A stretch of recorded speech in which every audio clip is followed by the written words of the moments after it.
திருடிய இதயத்தை திருப்பி கொடுத்துவே காதலா என் காதலா. என்னடி நாலு முடி? என்னங்க மாட்டை எடுத்து கட்டிட்டேங்க. அது சரி, என்ன வயலு பக்கம் வரவே மாட்ட? ஊர் சுத்த போயிருவே, இன்னைக்கு என்ன வயலுக்கெல்லாம் வந்திருக்க? மாட்டை கட்டிட்டு அந்தால வீட்டுக்கு ஓடிடுவியே. ஆமா ஆமா, வீட்டுக்கு தான் போவேன். என்ன பேச்சு ஒரு மாதிரி இருக்கு? பின்ன என்ன பண்றதா, எனக்கு யார் இருக்கா உங்களை விட்டா? இவ பேசுறத நம்ப முடியலையே. சரி, நான் தான் காலையில சோறு எடுத்துட்டு வரலையே, வா வீட்டுல போய் சாப்பிடலாம். ஒன்றும் வேணாம், நானே மரத்தடியில சோறு கொண்டாந்து வச்சிருக்கேன். இந்த மிளகா பழம்லாம் பழுத்துருச்சு, பறிச்சு காய போட்டுருவோமாங்க? இத பத்திலாம் ஒரு நாள் யோசிக்கவே மாட்டியே, இன்னைக்கு என்னடி ஆச்சு? அப்படி பம்பு செட்டு பக்கம் வாங்குங்க, சாப்பிட்டுக்கிட்டே பேச. அதுவும் சரிதான், பார்த்த வேலையில பசி கூடிருச்சு எனக்கு. சரி சரி, இன்னைக்கு உங்களுக்கு பிடிச்ச ஐர மீன் குழம்பு வச்சு எடுத்துட்டு வந்துரு. வழக்கமா ஊர்க்கதை பேச போயிட்டு ரசம் தானே வைப்பா, இன்னைக்கு என்ன எனக்காக ஸ்பெஷலா ஐர மீன் குழம்பு? இதுல ஏதோ டிஷ்ட் இருக்கு, டிஷ்ட். எப்பப்ப எவ்வளோ வேலை, எவ்வளோ வேலை. காலு கையெல்லாம் நல்லா கழுவணும். கரும்பு காட்டுல கரிசமண் அப்படியே காலில் ஒட்டி கிடக்கு. அடியே பொண்டாட்டி, எங்கடி சோத்த வச்சிருக்கேன்ன ஒன்னையும் காணோம்? இதோ எடுத்துட்டு வரேன் மாமா. மாமனுக்கு பசிக்குமில்ல, சீக்கிரம் கொண்டு வாடி. அதோ அந்த பம்பு செட்டு பின்னாடி தான் இருக்கு. எனக்கு நீ சாப்பாடு கொண்டு வந்தது ரொம்ப சந்தோஷம். ஆனா நான் ஒன்னும் சந்தோஷமா இல்ல தெரியுமா? ஐயோ, என்னாச்சுடி? உடம்பு கிடம்பு சரியில்லையா? எதுவும் பிரச்சனையா? என்ன ஊர்ல இருந்து போன் பண்ணி யாரும் கோவப்பட்டாங்களா என்ன உங்ககிட்ட? ஐயா அப்படிலாம் ஒண்ணும் இல்லைங்க. என்ன பிரச்சனைன்னு சொன்னாதானே தெரியும். அப்புறம் சொல்றேன், முதல்ல நீங்க சாப்பிடுங்க. அது வேறயா? சரி, சோத்த போடு, நான் சாப்பிடுறேன். இதோ வைக்கிறேங்க. அடடே, வகை வகையால இருக்கு. இன்னைக்கு எனக்கு ஒரு புடி பிடிக்க போறேன் பாரு. ஆமாங்க, சாப்பிடுங்க சாப்பிடுங்க. காலையில கூட ஒன்னும் சொல்லலையேட்டி, திடுதுப்புன்னு இன்னைக்கு சோறு கொண்டாந்துருக்க. நம்ப முடியலையேடி மாமனால. என்னங்க, நாங்க ஊர் திருவிழாவுக்கு எப்பவும் ஒண்ணு போல தானங்க சேரீ எடுக்க போவோம். ஓஹோ, அப்போ பக்கத்து வீட்டுக்காரங்க கூட சண்டையா? அதான் மாமனை தேடி வந்துட்ட போல. ஆமா, பெரிய மாமன் இவரை தேடி வாராரு. உம்மா சொல்லாதட்டி, ஆசையாத்தானே கொண்டு வந்த? எனக்கு உங்களை விட்டா வேற யாருங்க இருக்கா? அதான் உங்க கூடயே இருக்கலான்ட்டு வயலுக்கு வந்துட்டேன். வழக்கமா இப்படிலாம் பேச மாட்டியே, என்னாச்சுடி? உடம்பு சரியில்லையா? ஆஸ்பத்திரிக்கு வேணா போயிட்டு வருவோமா? உடம்புலாம் நல்லா தாங்க இருக்கு, மனசு தாங்க சரியில்லை. ஐயோ, அப்புறம்? இல்லைங்க, ஏதோ தனியா இருக்க மாதிரி இருந்துச்சு, அதாங்க. எனக்கு மட்டும் இல்லைங்க, இந்த உலகத்துல நிறைய பொண்ணுங்களுக்கு சிலரோட அக்கறையின்மை இந்த மாதிரி தாங்க தோணும். மண்ட கசாயம் என்னடி போட்டு குழப்புற? அதுவாங்க, நான் டெய்லியும் நம்ம அகிலாக்கா வீட்டுக்கு பேசுறதுக்காக செத்தேன் போவேன்ல, அதுக்கப்புறமா அந்த அக்கா நான் போகலைன்னா வீட்டுக்கு என்னை தேடி வருவாங்க. இப்போ என்ன ஆச்சுன்னே தெரியல. அவங்களுக்கு புதுசாக வந்திருக்கால அந்த பொண்ணு, அதான் சிமிட்டி சித்ரா. ஆமா, பேங்க்ல வேலை பார்க்க அந்த பையன். அவ தான் கொஞ்ச நாளைக்கு முன்னாடி கூட கர்ப்பமா இருக்கா, மாங்காய் பறிச்சுட்டு வாங்கன்னு சொன்னியே, நான் கூட மாங்காய் பறிச்சு கொடுத்தேனே. என்னாச்சு அந்த பொண்ணுக்கு? அந்த பொண்ணெல்லாம் ஒன்றும் குறை சொல்லலைங்க. அந்த பொண்ணு வந்ததுக்கு அப்புறமா அடிக்கடி அந்த பொண்ணும் அகிலாக்கா வீட்டுக்கு வந்து பேசுவா. இப்பெல்லாம் என்ன ஆச்சுன்னே தெரியல. அகிலாக்கா என் வீட்டுக்கு தேடி வர்றதே இல்லைங்க. அதான் என்ன தேடி நம்ம வீட்டுக்கு வர்றதே இல்லை. அப்பப்போ போர் அடிச்சதுன்னா அவங்களே அவ வீட்டுக்கு போயிடுறாங்க. அதான் அந்த சிமிட்டி சித்ரா வீட்டுக்கு போயிடுறாங்க. அதனால என்னடி, நீ தான் போய் அகிலாக்கா ஒரு எட்டு பார்த்துட்டு வாயேன். இல்லைங்க, அடிக்கடி வீடு பூட்டி கிடக்குதா, எப்போ போனாலும் யாருமே இல்லை. ஃபோன் பண்ணி கேட்டால் நான் சித்ரா வீட்டில் இருக்கேன்றாங்க. ஒரு நாள் நான் சித்ரா வீட்டுக்கும் போனேன், ஆனால் அங்கே ரெண்டு பேரும் பேசிக்கிட்டே இருக்காங்க. நான் பக்கத்தில் தான் இருக்கேங்க, ஆனால் அகிலாக்கா என்கிட்ட பெருசாக எதுவும் பேசிக்கல. என்னன்ற மாதிரியே பேசுகிறாங்கங்க. மனசு சங்கடமாக இருக்குது. ஏண்டி இப்படிலாம் நீ நினைக்கிற? நீ தான் அகிலாவை பற்றி அப்படி இப்படின்னு புகழ்ந்து பேசுவியே, திடீர்னு ஏன் இப்படி நடந்துக்கிறாங்கன்னு எனக்கும் ஒன்றும் புரியலையேடி. ஆமாங்க, அகிலாக்கா நல்லா தான் பேசுவாங்க, ஆனால் புதுசாக ஒரு ஃப்ரெண்டு மாதிரி அந்த பொண்ணு கிடைச்சோன்னே அவளும் என்ன சொன்னாலும் கேட்குறா. அகிலாக்கா சொன்னா, அதனால அகிலாக்காவும் அவள் என்ன சொன்னாலும் கேட்குறாங்க. அந்த பொண்ணு அகிலாக்காக்கு எல்லாமே கொண்டு கொண்டு கொடுக்குறா. அதுவும் இல்லாமல் அகிலாக்கா கூப்பிடுற தூரத்தில் இருக்கா. அதனால அவங்க ரெண்டு பேரும் பக்கத்து வீடுன்னு அடிக்கடி பேசிக்கிறாங்க. ஆனால் நான் அப்படி இல்லைங்க. ஆமா, நம்ம வீடு கொஞ்சம் தூரம் தான், அதுக்கு என்னடி பண்ணணும்ன்ற? இல்லைங்க, இந்த பொண்ணு வரும் முன்னாடி நானே சின்ன பொண்ணு, அப்புறம் நம்ம நயன்தாராக்கா அகிலாக்கா எல்லாரும் ஒன்றா இருந்தாலுமே அகிலாக்கா எப்போவுமே என் கூட மட்டும்தாங்க ரொம்ப க்ளோஸாகவே இருப்பாங்க. எல்லா விஷயங்களையும் ஷேர் பண்ணிப்பாங்க. அப்புறம் நானும் எல்லா விஷயங்களும் ஷேர் பண்ணிப்பேன். ஆனால் இப்போல்லாம் அப்படி இல்லைங்க. அகிலாக்கா நம்ம சிமிட்டி சித்ரா கிட்ட தான் எல்லாத்தையும் ஷேர் பண்ணுறாங்க. என்ன இவ இப்படி சொல்லிட்டு இருக்கா? இவ சொல்றத பார்த்தா அகிலாக்கு இவளுக்கும் ஏதாவது சண்டையா இருக்குமோ, பேச தெரியாம ஏதாவது பேசியிருப்பாளோ, அதான் அகிலா கண்டுக்காம இருப்பான்னு நினைக்கிறேன். செல்லம்மா, நான் ஒன்று சொல்லவாடி. என்னங்க எப்பவுமே இப்படி கொஞ்சம் கொஞ்சம் பேச மாட்டீங்களே, என்னாச்சு? எனக்கு ஒன்றும் இல்லடி, நீ இவ்வளோ சோகமா இருக்கிறத பார்த்தா மனசு சங்கடமா இருக்கு. அதான் நான் ஒன்று சொல்லவா. சொல்லுங்கங்க, எனக்குமே மனசு ரொம்ப சங்கடமா இருக்கு. முதல்ல இப்படி அழுகிறத நிறுத்திடி. நீ அழுதனா எனக்கு மனசு சங்கடமா இருக்குடி. இல்லைங்க, அந்த அக்கா அப்படி பண்றத பார்த்தா எனக்கு மனசு தாங்கலைங்க, அதான் அழுகலகையா வருது. நான் ஒன்று கேட்கவா. அகிலா கிட்ட எதுவும் சண்டை கிண்ட போட்டியாடி? அப்புறம் அல்லாட்டி யாருக்கிட்டே சண்டை கிண்ட போட்டியா? என்னங்க என்னை பார்த்தா சண்டைக்காரி மாதிரியாங்க தெரியுது? நான் யாரையும் மனசு நோகிற மாதிரி இது வரைக்கும் பேசினது இல்லைங்க. எனக்கு அப்படி பேசவும் தெரியாது, உங்களுக்கே தெரியும்ல. தப்பா நினைக்காத இப்படி கேட்குறேன்னு. இந்த நயன்தாரா அக்கா கிட்ட, சின்ன பொண்ணு கிட்ட, யாருக்கிட்டேயாவது அப்படி இல்லைன்னா அந்த சித்ரா கிட்ட யாருக்கிட்டையாவது அகிலா பற்றி ஏதாவது தப்பா சொன்னியா? அவங்க ஒரு வேளை உங்ககிட்ட அதை கேட்டு போய் அகிலா கிட்ட சொல்லியிருப்பாங்களா? ஐயோ, நான் யாருக்கிட்டே அகிலாக்கா பற்றி தப்பாக சொல்லலை.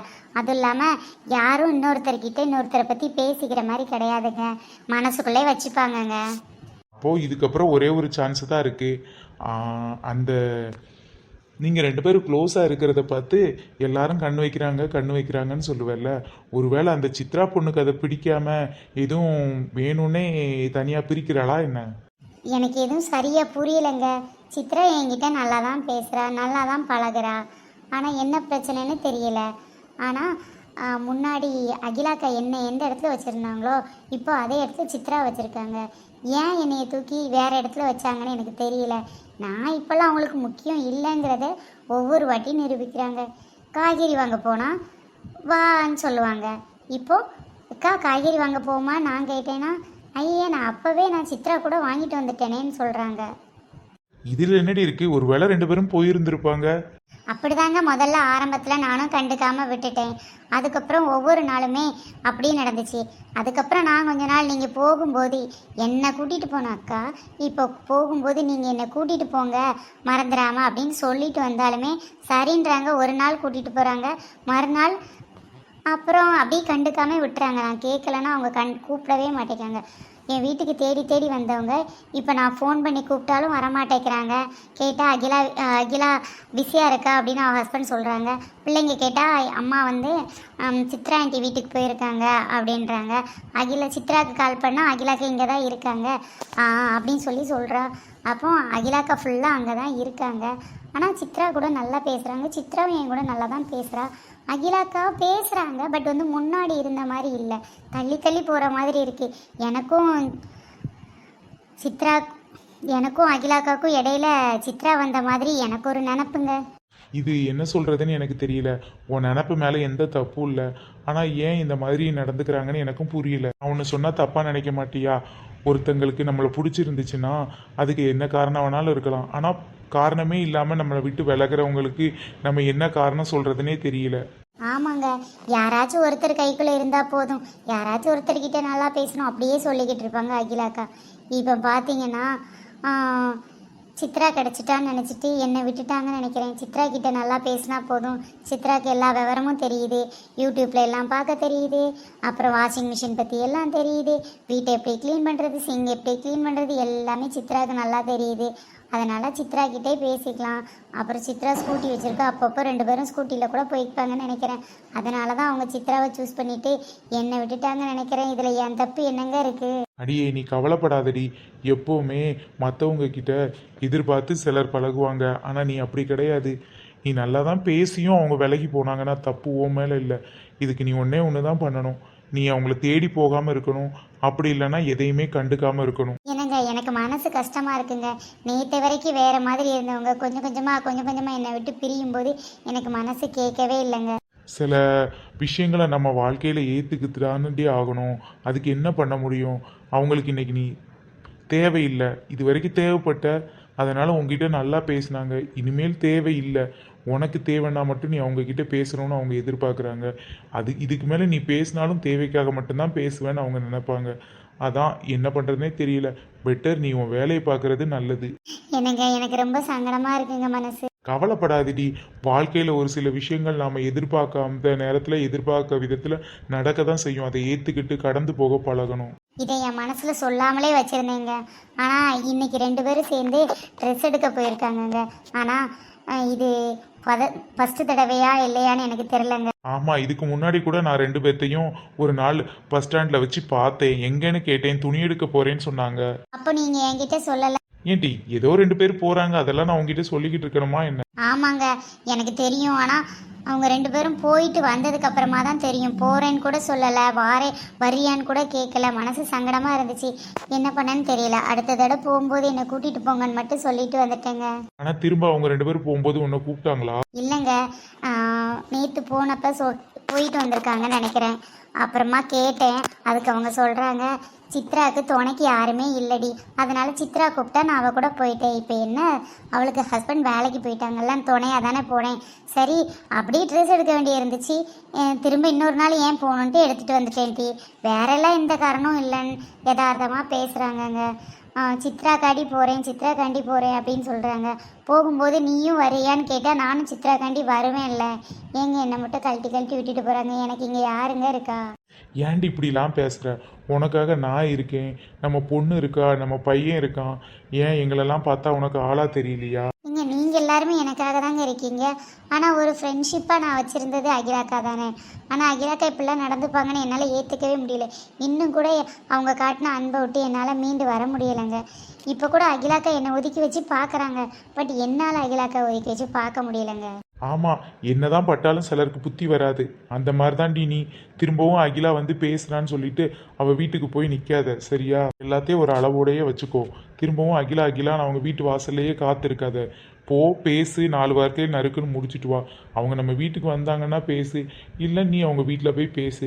அதுக்கு மேலே பெருசாக எதுவும் எதிர்பார்க்காதடி. அது என்னம்போ சரிதாங்க, நான் நிறைய எதிர்பார்த்து ஏமாந்து போயிட்டேன். என்னை மன்னிச்சிருங்க. இனிமேல் நான் புத்தியோட நடந்துக்கிறேன். ஆனால் எனக்கு தனியாக இருந்தால் மனசு சங்கடமாக இருக்கே. இல்லடி, சிலருக்கு எவ்வளோ பட்டாலும் புத்தி வராதுன்னா புத்தி வரவே வராது. நீ என்ன செய்யறதுன்னு எனக்கு தெரியல. எல்லாரும் சேர்ந்தாங்க குரூப் சாரி எடுப்போம். இப்போல்லாம் அடிக்கடி அவங்க 2 பேர் மட்டும் குரூப்பாக எடுத்துக்கிறாங்கங்க. என்கிட்ட வேணுமான்னு கூட கேட்குறதில்ல. அவங்களே பார்த்து கூட எனக்கு எடுத்துகிட்டு வந்தால் கூட நான் ஓகே சொல்லுவேன். பட் அவங்க அதை பற்றி கண்டுக்கிறதே இல்லைங்க. கூப்பிடலைன்னா போகாத, அப்புறம் வேணுமான்னு கேட்கலன்னா வேங்காத.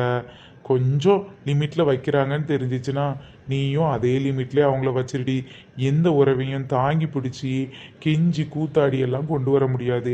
பாசம் அன்புங்கிறது தன்னால் வரணுமே தவிர்த்து நம்மளா இது பண்ணிக்கக்கூடாது. நான் இப்படியே அவங்கக்கிட்ட பேசாமல் இருந்தா அப்படி நான் தனியாகிருவேனுங்க. எனக்கு ரொம்ப கஷ்டமாக இருக்குமே. இதுக்கு என்ன சொல்கிறதுன்னு எனக்கு தெரியல. ஒரே குழப்பமாக தான் இருக்குது எனக்கு. உனக்கு அவங்க இல்லாமல் இருக்க முடியல, ஆனால் அவங்களுக்கு நீ இல்லாமல் இருக்க முடியுது. நீ அவங்க காலடியிலே விழுந்து கிடக்க போகிற. ஆனால் அவங்க சித்ரா மட்டும் போதும், நீ ஏன் என் காலுக்கு வரேன்னு கேட்குறாங்க.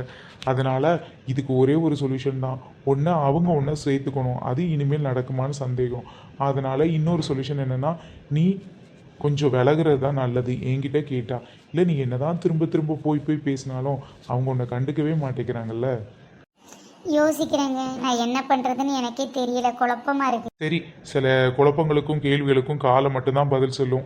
ஃப்ரெண்ட்ஸ், இந்த மாதிரி காரணமே இல்லாமல் ஃப்ரெண்ட்ஸ் நம்ம எத்தனையோ பேர்கிட்ட நல்லா பேசியிருப்போம், பழகிருப்போம். அதில் ஒரு சிலர் மட்டும் நம்மக்கிட்ட ரொம்ப க்ளோஸாக நெருங்கி வந்து எல்லாத்தையும் நமக்கு பார்த்து பண்ணுவாங்க. நாமளும் அவங்களுக்கு பார்த்து பண்ணுவோம். திடீர்னு கொஞ்சம் கொஞ்சமாக நமக்கே தெரியாமல் இன்னொருத்தர் பக்கம் அவங்க சரிஞ்சு போயிடுவாங்க. திடீர்னு ஒரு நாள் பார்த்தோன்னா முழுசாக நம்மளையே மறந்துட்டு அவங்க மட்டும் போதும்னு நிற்பாங்க. ஆனால் நமக்கு அவங்கள விட்டால் வேறு யாரையுமே தெரிஞ்சிருக்காது. அவங்க தான் பெருசு அப்படின்னு நம்ம இன்னும் நம்பிட்டு இருப்போம். அந்த மாதிரி ஒருத்தரை விட முடியாமலும், அந்த மாதிரி ஒருத்தரை பேச முடியாமலும் எவ்வளவோ கஷ்டப்பட்டிருப்போம். இது லேடிஸ்க்கு நிறைய பேருக்கு தெரியும். நான் சொல்கிறது லவ் விஷயம் இல்லைங்க, நார்மலாக பக்கத்து வீட்டில் பேசுகிறது. அந்த மாதிரி காரணமே இல்லாமல் ஒரு சிலர் உங்களை அவாய்ட் பண்ணுவாங்கல்ல, ஏன் எதுக்கு அப்படிங்கிற மாதிரி புரியாமல் இருந்துச்சுன்னா, நீங்களும் இந்த மாதிரி இந்த 4 முடி மாதிரி பாதிக்கப்பட்டிருந்தீங்கன்னா மறக்காமல் கமெண்ட் பாக்ஸில் சொல்லுங்கள்.